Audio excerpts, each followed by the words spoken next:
Are you ready to silence the noise? Today on Awaken and Ascend, we have Communication Powerhouse Jake Stahl here in the house, all the way from Connecticut. And we are going to be talking about some communication strategies to actually create a more connected world. Jake, so happy that you're joining me here. And thank goodness for Zoom to connect us from around the world, right? Yeah, Jennifer, this Yeah. is fantastic. I'm honored that you're having me on your show. So thank you. Yeah, you're welcome. You're welcome. And communication, I mean, we communicate all the time, but do we really? Like what about the commune part of communication and really that deep listening and exchange and not just a quick text or scrolling through things but actually being consciously connected through communication. So I'm really interested in this topic and how we can actually use it to connect the whole world. Before we get into that, though, Jake, I'm really curious about what lit you on this path. What inspired you to get into this work? I think failure led me here, Jennifer, to be honest with you. I had a great career going through 20s and 30s. I've spoken all over the United States. I've been invited to speak overseas. I've got 7 patents. Everything was great. And my specialty is training development. I've trained in 6 different countries, probably over 10,000 people. But the whole highway was kind of littered with mistakes. And I think that's what led me here today. About 10, 11 years ago, I got very ill, almost lost my life, lost a lot of things, got divorced, lost my house, the whole 9 yards. And it really awakened me, I guess.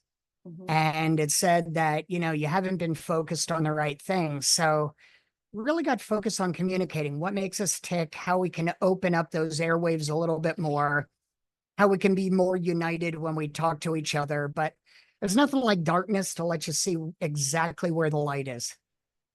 Yes. Yeah, and the shadows, right? Right, What's exactly. casting Yeah. shadows? Yeah. Yeah. Yeah. And so how did you recover from all of that loss? Slowly. Hmm. There was a point where you kind of look at it and you say, is this just the way it's going to be? Maybe this is it. Maybe I peaked and I'm done. Yeah. But I will say that after my divorce, I kept options open and I found a woman who really changed everything, my view on life and how I look at things. And she inspired me to get back on the trail again. But I think most importantly, Jennifer, she was willing to uh, walk with my angels and be able to converse with my demons, if that makes any sense. So Wow. it was thanks to her that this inspiration really took place, and she's pushed me to kind of spread my message again. So Mhm. the past 12 years, I've really rebuilt my life and rebuilt this business. And thankfully, the path has led me to people like you. Hmm. Beautiful, beautiful. And I remember I had a moment like that too, Jake, when I felt like I lost everything, that my life had ended. I felt pretty good about the life I had lived so far, mind you. So if it was my time to go, I was kind of okay with that, to be honest.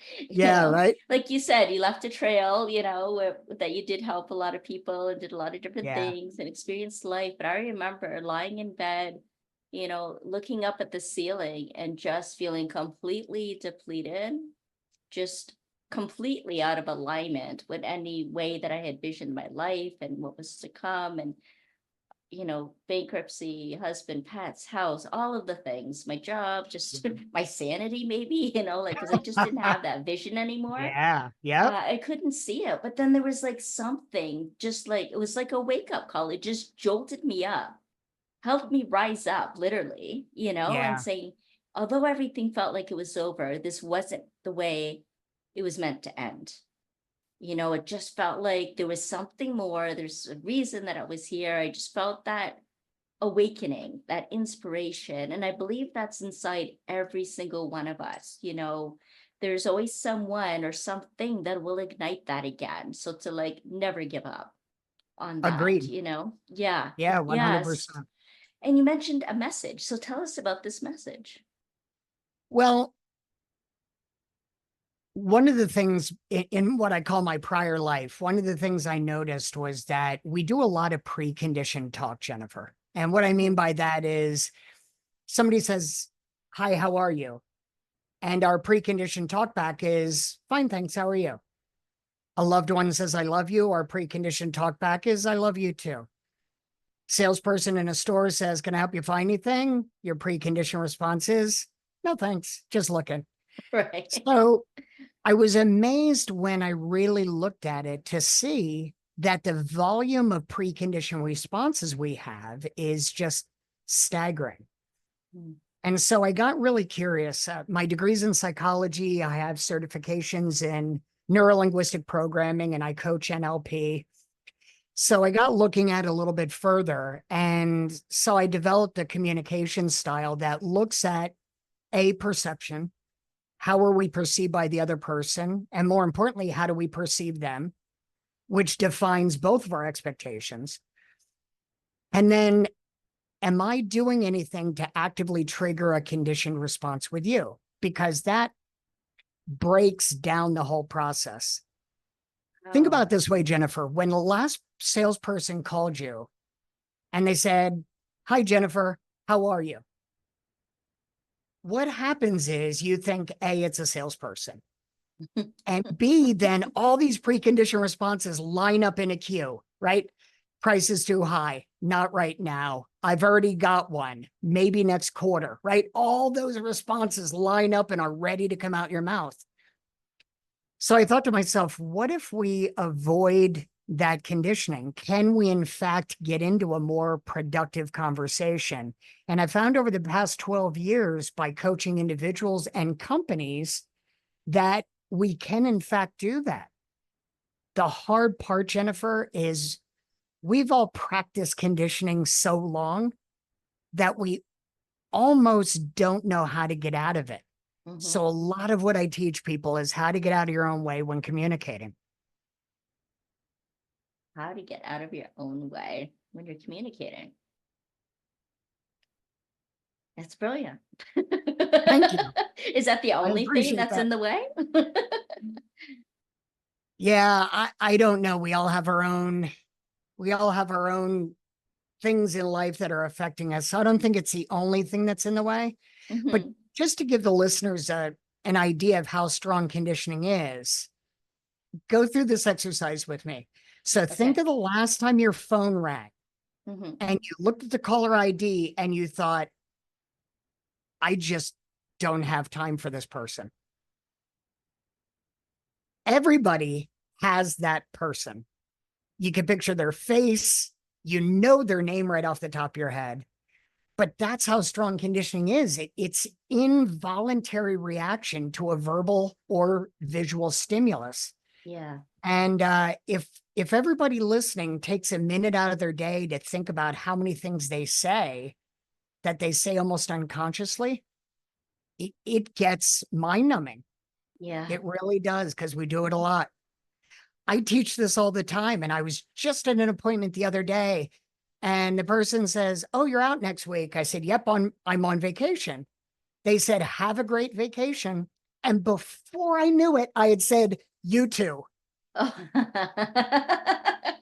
And it's like, you teach this all the time. You're not supposed Uh, to do this, but that is so it's just very habitual, ingrained. so Yeah. conditioned. Yeah, Yeah. absolutely. And that's just it. Like we're on autopilot almost, that we Yes. become unconscious in these ways with this conditioning because Yes. it's just so automatic. And so how do we bring more awareness and consciousness into our communication, our relational exchanges, and so on?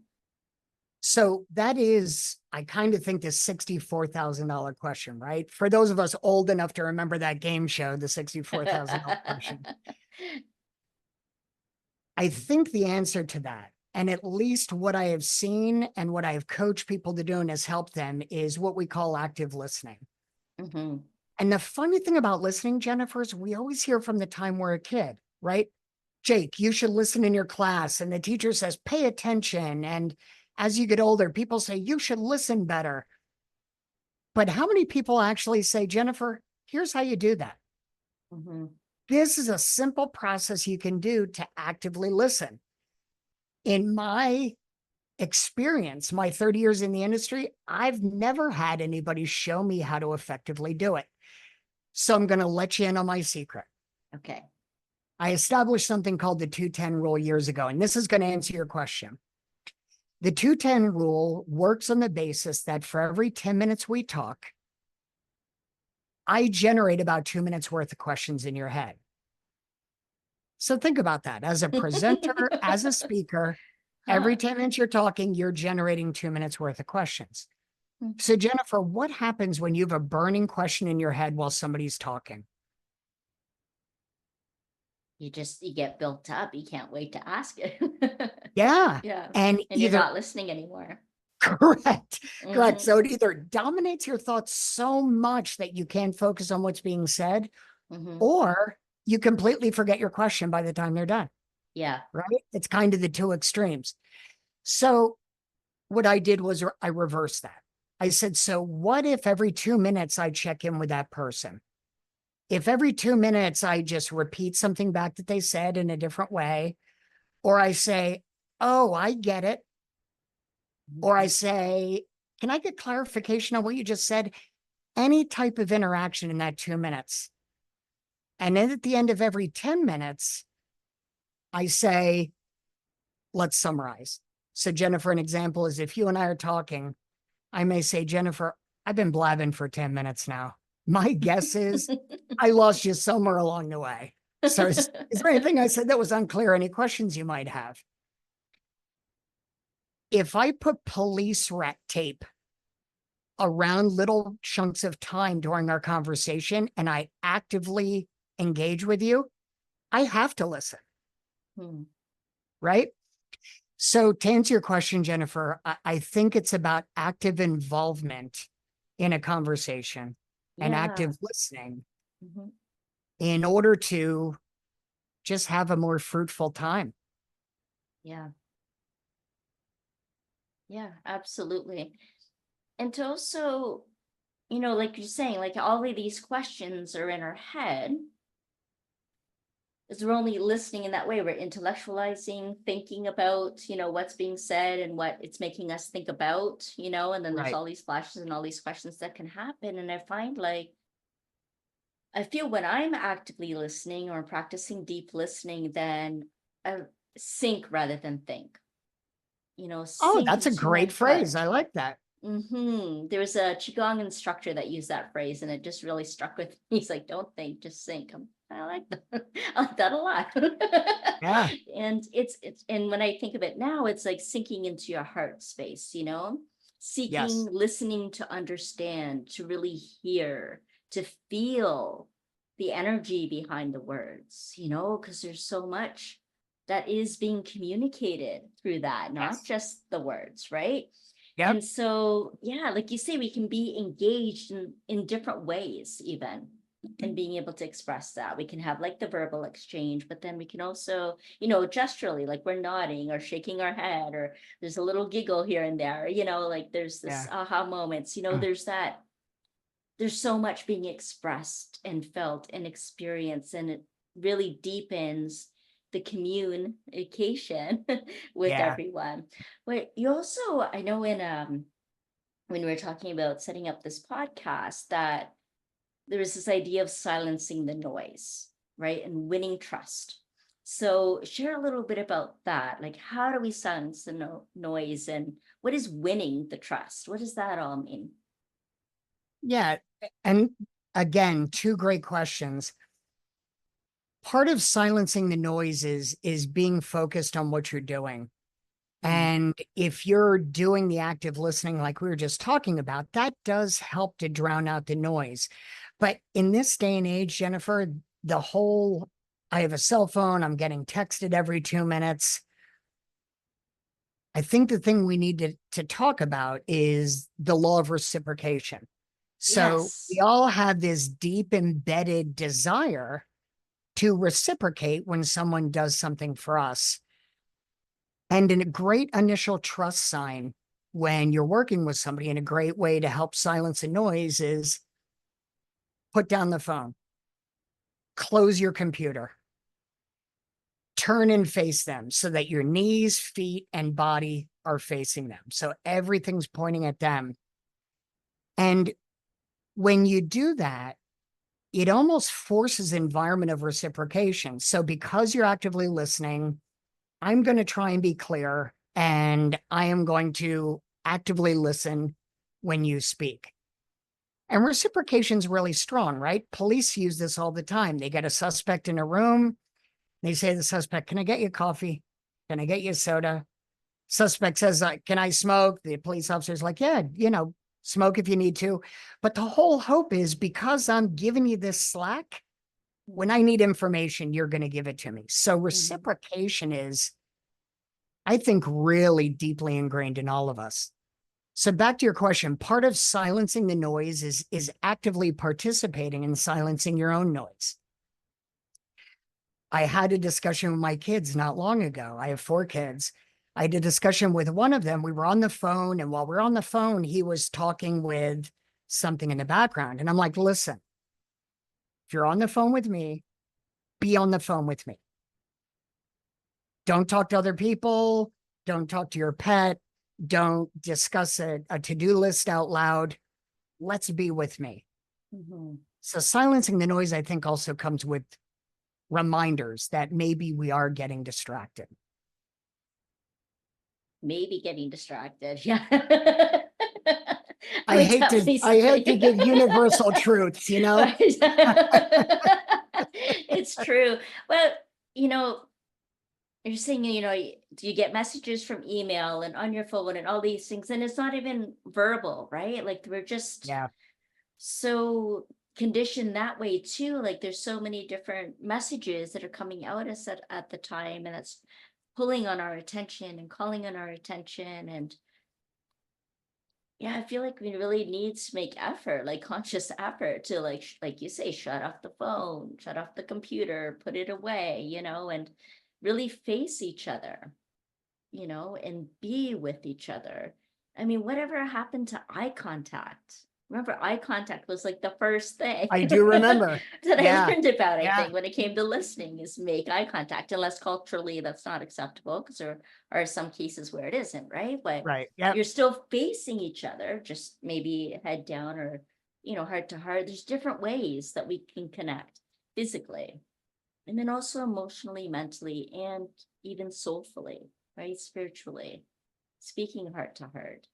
And Yep. so let's go back to this trust piece, because Yeah. I think, like you say, if we really listen to each other, then that builds trust, right? And I feel like then we might open up more, even there might be more that gets said or more that's actually heard. I agree. And Jennifer, just to go back to the previous topic real quick, and then we can gladly transition to trust. But when you look at the silencing the noise and you look at how to communicate with somebody, I think we need to look at it generationally, right? The Gen Xers and the baby boomers think of communication much differently than the Gen Y and the millennials do. Sure. So I think as a courtesy to the person we're communicating with, we need to be sensitive to what does work for them and their generation and what does not. True. So where a baby boomer or a Gen Xer may say, listen, I want to have a Zoom and talk face to face, and you can call me on the phone anytime. You might have a Gen Y or millennial that says, hey, calling me directly without texting me first is aggressive. And I really don't want to do that. I'm not criticizing their generation. It's just we all have different expectations. It's true. And I think it's incumbent upon us to consider that when we're communicating. Absolutely. And this is actually something that I've been thinking about too lately, is like baby boomers and Gen X, like we knew life before and after the internet, right? Correct. And then anything Exactly right. beyond that, they only know the internet. And even the newer, more recent generations now, Yeah, of course. that's their main form of communication. And there's like a whole social network that's online or on the phone, and Yeah. And they know how to navigate that world. Baby boomers, Gen X, not so much, right? Yeah. Necessarily. And you're right. It's just different experiences are all part of that conditioning that you were talking about earlier, Yeah, correct. right? Yeah. 100%. So let's bridge that over into trust, because I certainly Okay. don't want to shortchange that time wise. One thing I've tried to teach my clients in the companies is that trust doesn't begin when you meet each other. There's a brilliant social psychologist named Robert Cialdini, and he wrote a great book called Persuasion. Oh, yeah. And it Mhm. discusses what happens before you meet a person. Right.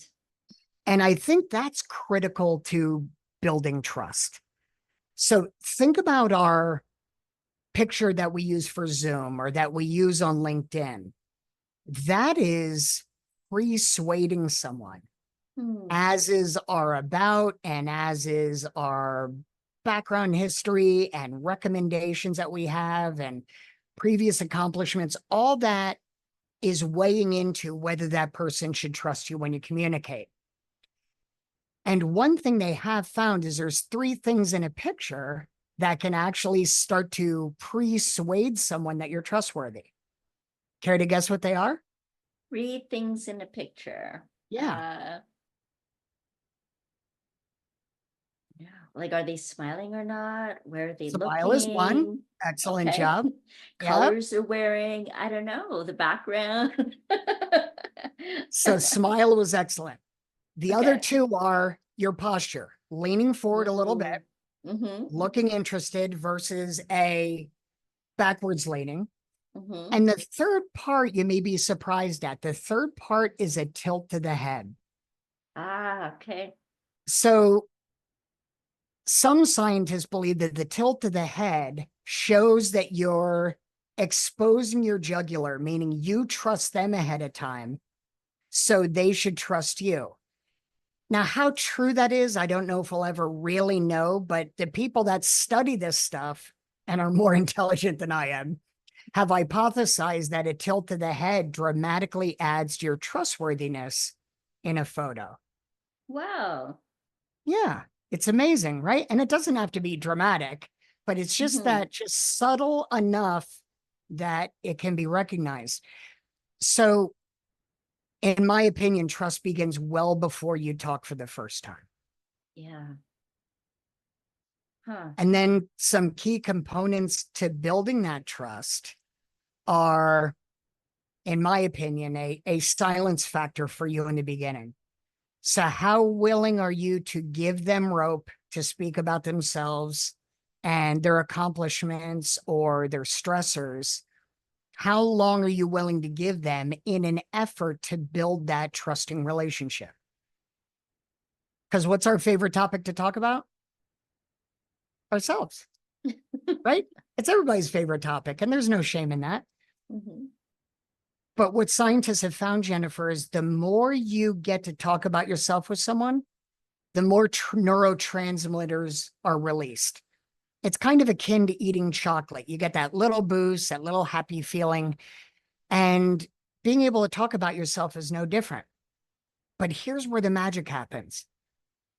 If I let you talk about you and you've got that little neurotransmitter boost, you associate that good feeling with me. And when you associate that good feeling, you're more apt to talk to me again and give me leeway when I talk. So, as much as we have the desire to introduce ourselves and talk about what we've done and talk about our past accomplishments or challenges we've overcome, my urge to my clients is resist.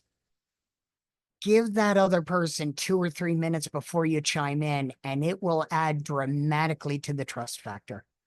Hmm. Wow.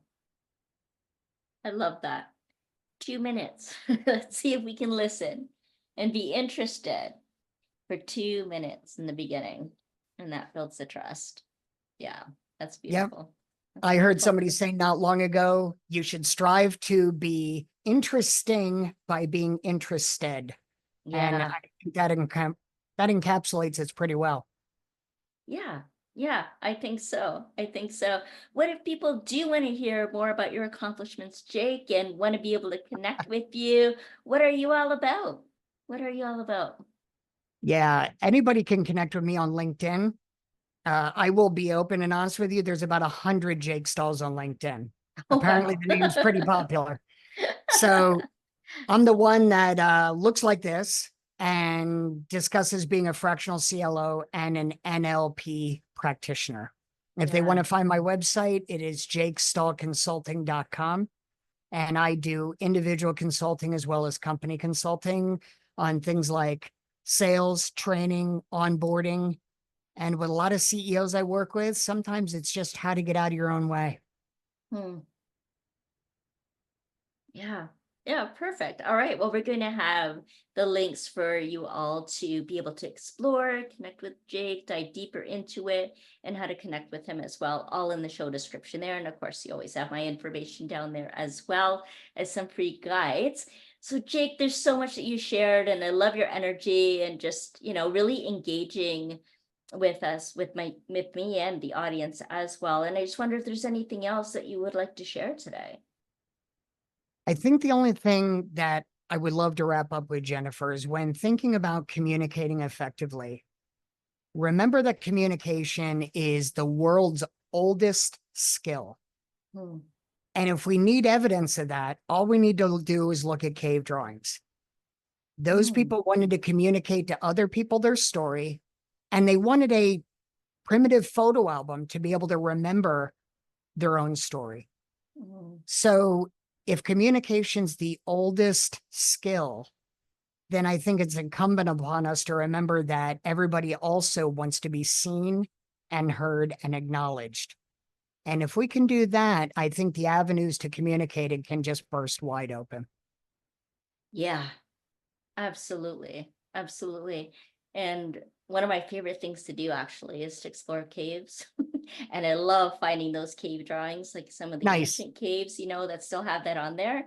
And one thing I wonder about, which is interesting, and it speaks to the point that you just made too, is, we had the hieroglyphics, we had the cave drawings and all of that. And now we have graffiti, a lot of Really? graffiti and street art and murals and all of that. And I wonder, 1,000 years from now, are people going to look at that graffiti and wonder what those messages were? But like you say, people want to be seen and heard and have their message there, and marking territory, or, they're trying to take a stand for something, or find their place in the world, and leave their mark or leave their art and be able, it's a form of expression, isn't it too? In communication. And so just really interesting, just food for thought as we're No, I love signing that. I off. never thought about graffiti as a modern cave drawing. That is Right. awesome. Well, Jennifer, I I'm going didn't to either use till that. you mentioned it. Before, I was thinking of it as like, how is that going to be interpreted 1,000 years from now? But Yeah. as you're talking about it, I'm like, yeah, what you said about, yeah, that expression and wanting to be seen and heard in that way. I'm like, that's really interesting to think about the graffiti in that way too. Hmm. 100% love that. That is so insightful. Hmm. Thank you for that. This was a great takeaway. It was a great conversation, Jake. Thanks so much for being here. And thank you to each and every one of you that have been tuning into Awaken and Ascend, here every week with another amazing person to share some conversation with, and you make some new insights and discoveries as well. So give us a like if you enjoyed this conversation. Maybe share it with someone else who's interested in communication. We'll see you again next time. Bye for now.